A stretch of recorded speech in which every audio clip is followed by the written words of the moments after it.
ہمارے یہاں یا اس کتاب میں 3 مضامین ہیں براہوی کے حوالے سے. براہوی نعت گوئی ڈاکٹر عبدالرحمن براہوی، براہوی نعت ڈاکٹر انعام الحق کوثر، براہوی ادب میں نعت گوئی حاجی عبداللطیف بنگل زئی. متفرق زبانیں یعنی کشمیری میں نعت گوئی ڈاکٹر صابر آفاقی نے لکھا ہے، ہندکو میں نعت گوئی پروفیسر خاطر غزنوی، گوجری نعت ڈاکٹر غلام حسین اظہر، کیمبل پوری بولی میں نعت ڈاکٹر ارشد محمود ناشاد. اتنی زبانوں کو اس کے اندر جگہ دی گئی ہے، اور ظاہر ہے کہ جن لوگوں نے لکھا ہے وہ ان زبانوں سے نہ صرف واقف ہیں بلکہ اس کے ادب اور اس ادب کے ارتقاء سے اور زبان کی باریکیوں سے واقف ہیں، اور جس نے بھی لکھا ہے وہ اپنے طور پر بہت خوبصورت لکھا ہے اور بہت ہی تحقیقی اور مستند باتیں انہوں نے پیش کی ہیں. پنجابی شاعری میں ظاہر ہے کہ حفیظ طائب اور آفتاب نقوی خوبصورت لکھ سکتے تھے.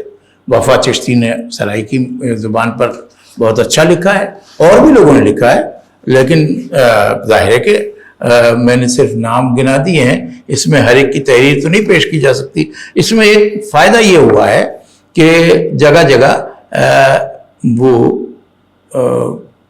شعر بھی دیے ہیں اور شعروں کے اشعار کے ترجمے بھی دے دیے ہیں، کیونکہ ظاہر ہے کہ اب سندھی زبان میں اگر کوئی شعر ہے تو میں تھوڑی بہت سندھی جاننے کے باوجود اس شعر کو پوری طرح صحیح تلفظ کے ساتھ پڑھنا بھی نہیں جانتا اور اس کا مطلب بھی نہیں سمجھ سکتا، تو اس کے لیے ترجمہ ہے. مثلا یہ کہ ایک شعر ہے، اس کا ترجمہ دیا ہے سندھی زبان میں کہ سید حضور نبی کریم صلی اللہ علیہ وسلم مجھے یاد فرمائیں گے، مجھے اللہ تعالیٰ سے یہی امید ہے. تو یہ پروفیسر آفاق صدیقی سندھی زبان کے حوالے سے بہت کچھ لکھتے رہے، ادب کے حوالے سے یہ ان کا مضمون تھا. اسی طریقے سے پشتو میں پروفیسر خاطر غزنوی جو ہیں وہ بڑا کام کر رہے تھے، اور علمی طور پر وہ پٹھان اردو پہ کام کرنا چاہ رہے تھے اور PhD کرنا چاہ رہے تھے، لیکن کسی وجہ سے نہیں کر سکے، لیکن انہوں نے اس میں کچھ مواد چھوڑا ہے بہت اہم.